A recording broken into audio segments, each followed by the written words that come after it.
How to fix PUBG network error on iPhone.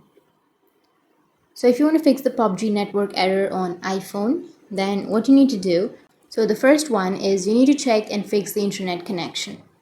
Make sure that your internet is working fine.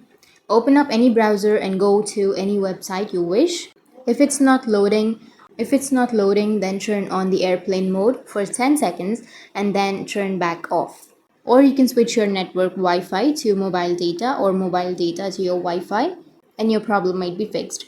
And the second solution is you need to offload the app. So you can simply go for your settings, scroll down, tap on general and tap on iPhone storage, search PUBG mobile, tap on it and then tap on offload, and you need to offload the application and reinstall the application. Once you've reinstalled, your problem might be fixed. But if that still isn't fixed, the third solution is you need to simply turn on your VPN. So if you have any VPN applications, you just need to connect to a VPN and then you need to try a different server and your problem will be fixed. So these are the process on how you can fix the PUBG network error on iPhone. And if you have any questions, feel free to comment below. Thanks for watching.